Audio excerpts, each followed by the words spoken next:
Preguntas de repaso, sección mareas. Pregunta número 19. Llena el espacio, o sea, el que va a aparecer vacío.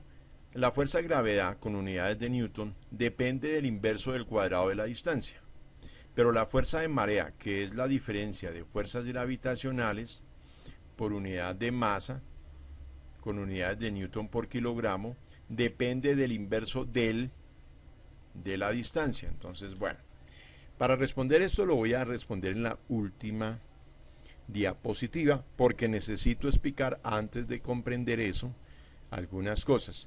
En el texto que tomo como guía aparecen estas secciones que se llaman Examínate, muy interesantes, muy importantes, preguntas tipo IFEX aquí en Colombia, las preguntas que realizan las universidades en el examen de admisión, en donde se mide más que simplemente una memorización de fórmulas, es comprensión de los temas. Entonces dice aquí la pregunta: ¿en qué se parece andar a la deriva en el espacio alejado de todos los cuerpos celestes a caerse de una escalera de tijera? Bueno, en un video anterior estuvimos explicando qué era el peso. Entonces, ¿qué es lo que sucede? Resulta que cuando los cuerpos en el espacio se dice que están en estado de ingravidez. ¿Y qué pasa cuando usted se cae de una escalera de tijera? Pues en el momento en que usted va en la caída, usted también entra en un estado de ingravidez. ¿Eso significa que usted no pesa? Bueno, habría que mirarlo muy bien. Porque, ¿qué es el peso? El peso no es solamente la fuerza con que la tierra lo jala a usted hacia el piso, sino que en este texto hacen claridad de que el peso es la fuerza de soporte que hace el piso, por ejemplo, cuando usted está parado sobre él. Repetimos, es la fuerza, digamos aquí en este caso yo tengo un libro encima de una mesa. Entonces el peso del libro es la fuerza de soporte que hace la mesa para sostener el libro. Entonces, ¿qué sucede en los cuerpos celestes? ¿Los cuerpos celestes están sobre el piso, están sobre algo? No, entonces sufren ingravidez. Pero entonces los planetas no pesan. Pues sí pesan en términos de que tienen también, hay una fuerza de atracción que se ejerce sobre ellos, bien sea por otro planeta. Entonces, ¿cómo mido mi peso? Cuando yo me paro sobre una báscula, hay unos resortes dentro de la báscula que se estiran, y al estirarse ejercen una fuerza para soportar su peso. O sea, para soportar o para medir la fuerza con que la tierra lo atrae a usted hacia ella.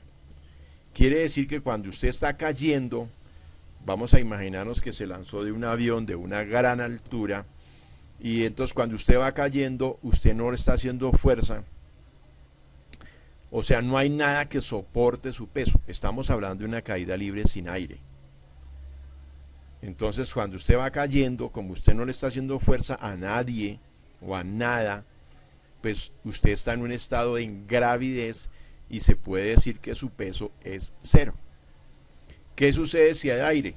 Cuando llega la fuerza terminal, o sea, usted alcanza la velocidad terminal porque el aire hace una fuerza exactamente igual a la fuerza con que la tierra lo jala a usted, le sucede lo mismo que la báscula, quiere decir que en ese momento usted sí pesa. Bueno, sigamos con las siguientes diapositivas y miremos. Bueno, dice, también el sol contribuye con las mareas, aunque con menos de la mitad. Bueno, esto es una parte de la explicación de lo que está en la parte de arriba también. O sea, aquí simplemente lo que dice es que la fuerza de atracción de la tierra, del sol a la tierra, es de 180 veces mayor que el de la luna. Entonces uno diría, ¿por qué no? ¿Por qué entonces no es el sol el que produce las mareas altas en la tierra si la fuerza de atracción es 180 veces mayor que la de la luna? Porque es que no solamente hay que tener en cuenta la masa del sol y la de la tierra para calcular la fuerza que produce el sol sobre la tierra, sino también hay que tener en cuenta la distancia. Y resulta que como la distancia al sol es muchísimo más grande, enorme comparada con la de la luna, pues eso reduce notablemente esa fuerza. Y entonces aquí dice que dice 0.017% en comparación con el 6.7% debido a la luna, o sea que ahí se reduce enormemente. Bueno, ¿qué más tenemos aquí? Dice que pues la fuerza que se ejerce no solamente, o sea, la diferencia entre los tirones ya no solamente corresponde a la distancia al cuadrado, sino a la distancia al cubo. Entonces dice que si 2 veces lejos sería 1 sobre 2 al cubo, que sería 8. Y si fuera 3 veces sería 1 sobre 3 al cubo, que sería 27.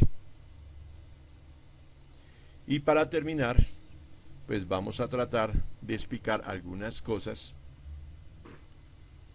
Porque, por ejemplo, sobre un lago no se generan mareas, porque al fin y al cabo tiene agua.